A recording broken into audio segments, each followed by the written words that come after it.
Sa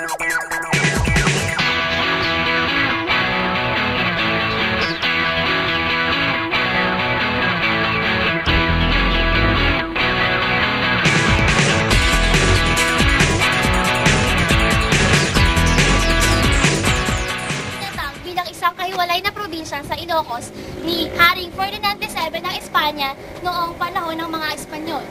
Sa katunayan, ito ay sa pamamagitan ng Royal Decree 1 at ng Batas Republika bilang 2211. Ang lalawigan ng Ilocos Norte ay binubuo ng isang lungsod, 22 mga munisipalidad at 557 mga barangay.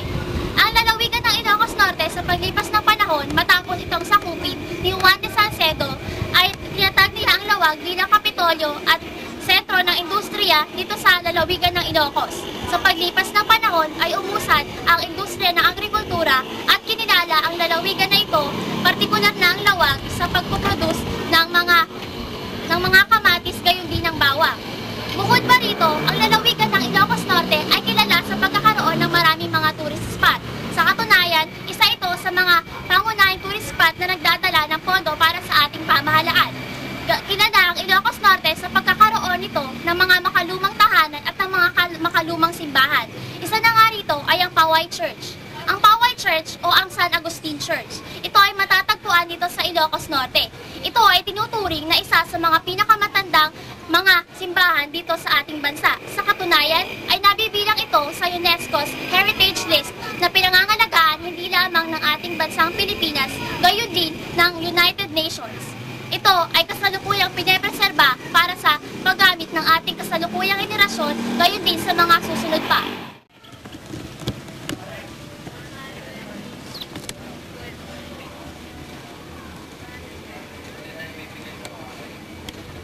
Ang simbahan din na ito ng Paway Church ay binansagan bilang earthquake barrow noong unang panahon ng mga Espanyol. Marahil na rin ay sa makikita mga bakas ng mga paglindol noong unang panahon. Sinasabing upang maprotektahan ang pagkakagawa ng simbahang ito ay gumamit ang mga gumawa nito ng tinatawag nilang buttress method. Ito umano ay isang metodo kung saan gumagawa sila ng mga matitibay na material upang igawa sa mga kisame at dingding ng naturang simbahan.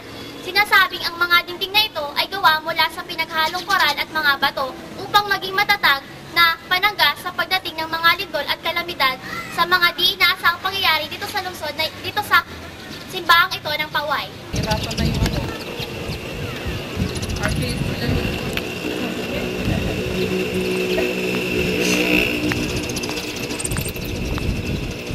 Ang Paway Church ay pinatayuan ng paring Agustinong nagngangalang Antonio Estabillo noong taong 1674. Ito ay natapos noong 1710. Tinatayang umabot ng 14 na taon bago natapos ang Paway Church.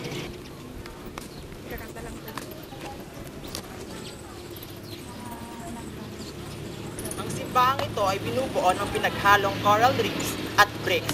Makikita natin, ang coral reefs na ito ay binubuo ng malalaking coral reefs na makikita sa ibabang bahagi ng pader. Samantalang ang maliliit naman na coral reefs ay makikita sa taas na bahagi. Sa kabuuan, ang paggawa ng Paway Church ay talagang kamangha-mangha. Kasama po natin ngayon si Ate Venus para po makakuha tayo ng kaunting impormasyon tungkol sa Paway Church. Ate, gaano katagal na po ba itong Paway Church? 301 years. 301 years. Natatandaan niyo po ba kung sino yung kauna-unahang pari na nagsilbi dito? Yung pong latest na pari. Father Victor Calma. Father Victor Calma. Ilang taon na po siyang nagsilbi dito?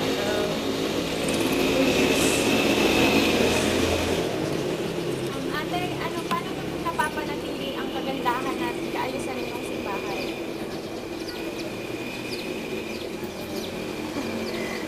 Yung tourism na naman para Yung UNESCO po. Ano po ba yung benefits na binibigay ng UNESCO dito? Yung pong tungkol po dun sa PISA. Bakit po nag-iba na, kasi po nung nakita po namin sa litrato, nag-iba na po yung itsura niya. Bakit po? Ano po? kasi kasi nung one ni Imelda, yung may yung nagkuha na yung sa video, Dinakbak po nila. May mga crack. at may mga pilos din sa gitna. So, katulong po si Imelda Marcos na At kakagawa ko. pagpapagawa. Siya ang nag-donate ng mga sandilyer sa gitna, pati yung mga flooring. Ate, sino na po ba yung mga prominenteng tao na napunta dito sa Kaway na natatandaan? Yung matataas na mga kilalang tao po. Si Fidel Ramos, si DJ,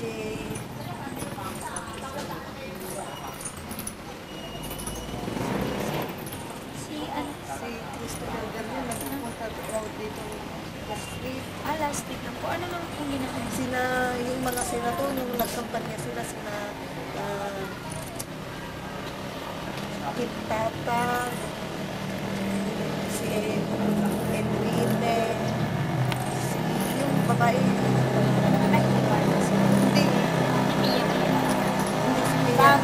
Jambi Madrigal, yung mga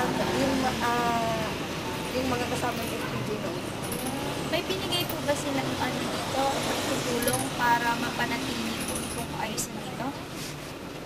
May tutulong. May yung pong mga nangampanya po dito no. May nagkahalo po. Tulong. So, ate, tumatanggap po ba dyan ng pabinyag, pakasaya? Kasi po ate, di ba ang pangalan po nito yung Church nito, St. Augustine? Bakit po Yan ang- naging Kaway? Yung si St. Augustine, yan ang patron sa Bakit po naging Kaway Church? Ano ibig sabihin po ba yun, yung Kaway? Paway. Ang sa Ilocano, yung makapaway, makawayas. Sa Ilocano. Tagalog po. Alone. Makapag-isa. Makapag-isa. So, ang ipupunin ng simbahan, mapag-isa po yung mga tao dito. Unity. Hindi po, salamat. One community. Apo, Pamilya NS4 nag-uulan.